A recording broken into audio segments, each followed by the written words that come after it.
সাবেক স্বাস্থ্যমন্ত্রী জাহিদ মালেকের রাজধানীর ঢাকায় গুলশান এলাকায় বাসায় অভিযান চালিয়ে ছাত্রলীগ ও যুবলীগের ৫ নেতাকে গ্রেপ্তার করেছে পুলিশ।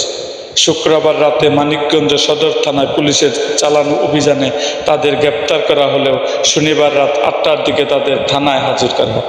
গ্রেপ্তারকৃতরা হলেন সদর উপজেলা ছাত্রলীগের সাবেক সহসভাপতি ও যুবলীগের মোহাম্মদ উজ্জ্বল হোসেন, জেলা ছাত্রলীগের সাবেক ধর্ম বিষয়ক সম্পাদক মাসুদ রানা, জেলা যুবলীগ কর্মী মীর সাইফুল্লাহ সাফি, ছাত্রলীগ নেতা আবিদ হাসান ও মোহাম্মদ হৃদয় হোসেন। এরা সকলে সাবেক স্বাস্থ্যমন্ত্রী জাহিদ মালেকের ফুফাতো ভাই, মানিকগঞ্জ সদর উপজেলা আওয়ামী লীগের সভাপতি ও সাবেক উপজেলা চেয়ারম্যান ইসরাফিল হোসেনের অনুসারী।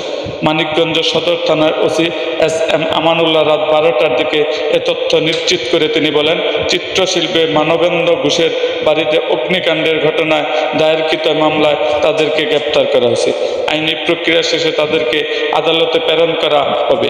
এরকম আরও ভিডিও পেতে এবং রাজনৈতিক অঙ্গনের নানা ঘটনা ও ইতিহাস জানতে আমাদের মুক্তাগাছার ইতিহাস মিডিয়া ইউটিউব চ্যানেলটিকে সাবস্ক্রাইব করুন এবং পাশে থাকা বেল আইকনটি বাজিয়ে দিন।